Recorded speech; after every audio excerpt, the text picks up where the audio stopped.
A buzz of jealousy shot through Harold's mind. He hadn't even held Elsa's hand, and now some stranger had not only seen her undressed, but had touched her leg. How could he possibly accept that? At that moment, Harold didn't care that Elsa was already disgusted with him. He gritted his teeth and said, "I don't think that guy wanted to save you at all. I think he was just trying to take advantage of the situation." As soon as Harold spoke, every member of the Wilson family turned to stare at Elsa. They were all thinking the same thing. A beautiful woman, her clothes a mess, alone with a strange man who was touching her. The whole situation made their imaginations run wild. Elsa was trembling with anger, utterly disappointed in Harold. Not only did he run away and leave her, but now he was twisting what happened into something ugly and in front of his entire family. It was shameless. Elsa said coldly, "Harold, the person who saved me did nothing wrong. I took off my own pants. This has nothing to do with you." Then she gritted her teeth and let him have it. "This is all your fault, Harold. Everything that happened tonight is because of you. When those guys came looking for a fight, you ran off and left me there all alone. I'm the one who got stabbed, and now you have the nerve to say things like this? Have you no shame?" Harold choked on his words, his face flushing red. He was speechless. Elsa didn't give him another glance. She walked right out of the hospital room, hailed a cab, and went back to her hotel. The Wilson family was stunned. No one had imagined that this was the real story. It turned out that Harold had started the trouble and then abandoned Elsa, which is how she ended up getting hurt. The second Elsa was gone, Mrs. Wilson slapped Harold hard across the face. As Harold reeled from the blow, Mrs. Wilson scolded him. "What have I always told you? I told you to treat Elsa well, and what do? You leave her to fend for herself. After acting like such a coward, how could you ever expect her to like you? This is all your fault." "Grandma, I was wrong," Harold mumbled, clutching his stinging cheek. The reality of the situation finally hit him, and he was filled with regret. Only then did he truly understand that he and Elsa would never be together. Meanwhile, Charlie returned home but didn't say a word to his wife about what had happened that night, and his wife Clare knew nothing about what had happened to Elsa. After all, Mrs. Wilson had always looked down on Clare's side of the family, so they weren't allowed to live in the Wilsons' villa. They were completely out of the loop. The next morning, as soon as Clare got up, she got a call from Mrs. Wilson. Mrs. Wilson told her, "Clare, I need you to go to the Bennett Materials Group today. You need to find a way to talk their boss into giving us $10 million worth of building materials on credit. We'll pay them back as soon as we get the money from the Grant Group." Clare quickly replied, "Grandma, the Bennett Materials Group is huge. They call all the shots, and they never give credit." Mrs. Wilson said, "We don't have a choice." The Wilson family is having some serious cash flow problems right now. We can't afford to pay for the materials up front, and getting a loan is next to impossible. Our only option is to work something out with the Bennett Materials Group. Then Mrs. Wilson added, "Clare, the family is facing problems from every direction, and your cousin is no help at all. Right now, I'm counting on you. You have to figure out a way to have a good talk with Silas Bennett, the boss of the Bennett Materials Group. As long as he agrees, we have a chance." Clare hesitated for a moment, but she reluctantly agreed. "Okay, Grandma," she said. "I'll try." "Good. That's my girl." Mrs. Wilson breathed a sigh of relief. "I know you can do it." After hanging up the phone, Clare looked pretty down. Charlie couldn't help but ask, "What's wrong?" Clare told Charlie what was going on. Charlie nodded.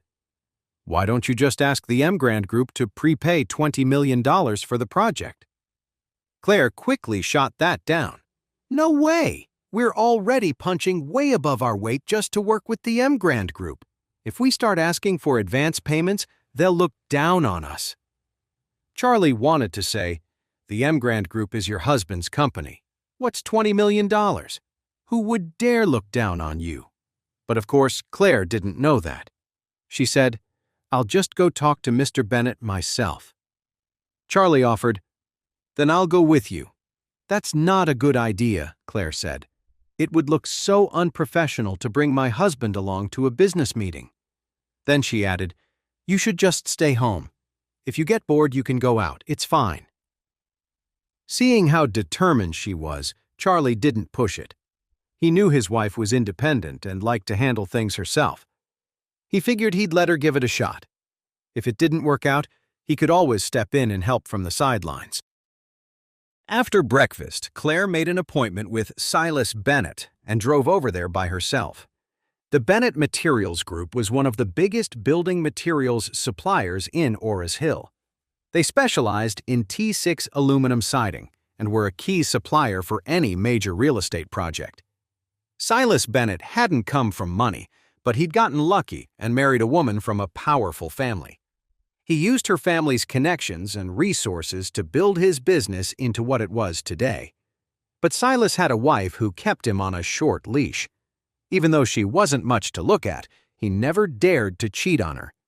Because of that, Silas had a good reputation around town as a loyal husband who never forgot where he came from.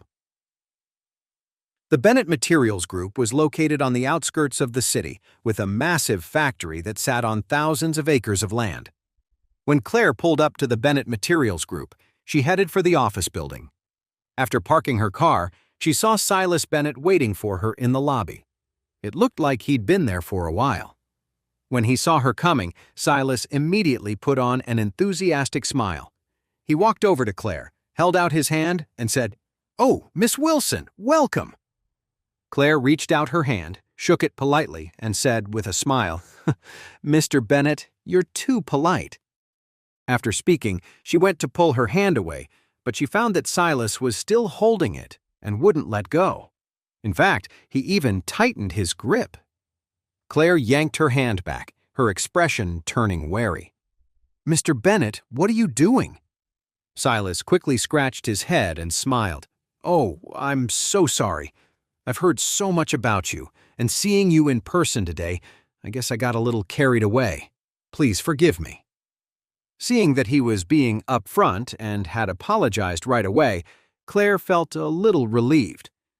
Just then Silas made an inviting gesture and said with a smile, "Miss Wilson, please come to my office for a chat." Silas led Clare into his office. The moment the door closed, a flicker of something intense appeared in his eyes. He quietly locked the door, then invited Clare to sit on the sofa. Clare looked a bit uncomfortable and sat across from him, her hands folded in her lap. Silas smiled and asked, "So, Miss Wilson, what kind of partnership did you want to discuss with me today?" Clare looked a little embarrassed. "Well, Mr. Bennett, to be honest, the Wilson Group's cash flow is a bit tight right now. I was hoping to ask if we could get a batch of building materials on credit." "On credit?" Silas Bennett said, looking troubled. "Miss Wilson, you must know how we operate at the Bennett Materials Group. We never do credit. We don't send out materials until we've received payment." "I know," Clare said apologetically. "I really have no other choice. But you can be sure that our partner on this is the Grand Group, the biggest company in Ores Hill. They will absolutely not default on the project. As soon as they pay us, we'll pay you for the materials immediately." Silas Bennett. "I hear you, Miss Wilson. But this isn't personal. Do you know why I have a strict no-credit policy?" Clare shook her head. "Why?" Silas said, "I used to be a lot more flexible. Customers wanted the goods first and to pay later. I agreed because I wanted to grow the business and build relationships. Every single one of them said the same thing. As soon as the client pays us, we'll pay you. But you know what happened? I'm out more than $300 million in unpaid bills, and they still haven't paid up." "That much?" Clare was stunned by the number. All the assets of the entire Wilson Group were just a little over $1 billion. It was shocking to think that Silas was owed more than $300 million for materials alone. Silas Bennett sighed. "There's nothing I can do. These partners who won't pay up all use the same lines. They all say they'll pay me soon, any day now, but it never happens." He shook his head and said with a sigh, "In the end, I had no choice. I had to stop all credit arrangements. You can have the materials, I've got plenty of them, but you have to pay first." Claire's expression fell. It seemed this wasn't going to work out the way she'd hoped. But she knew that since he had this rule, it wouldn't be right to ask him to break it. She stood up and said, "I'm very sorry, Mr. Bennett. I'll go back and talk to my grandmother. I'll try to raise the funds as soon as possible so we can work with you." When Silas saw her getting up to leave, he immediately said, "Hold on, Miss Wilson." With that, Silas quickly stood up and added, "What I said before, that's for my regular partners. But for you, Miss Wilson, well, you're a special case." Clare asked, confused, "Mr. Bennett, what do you mean by that?" Silas's eyes narrowed as he stared at Clare greedily. To be honest, Clare was stunning, so beautiful it took his breath away. After all these years of facing that plain-faced wife of his at home, seeing someone like Clare was a shock. His wife couldn't hold a candle to her. Clare's face was flawless, and her figure was driving him wild. A woman like that was the ultimate prize. Why couldn't he get that lucky? Why did a perfect woman like her have to marry that well-known loser? What did that good-for-nothing husband of hers have that he didn't? As he thought about it, it felt like 1,000 ants were crawling under his skin.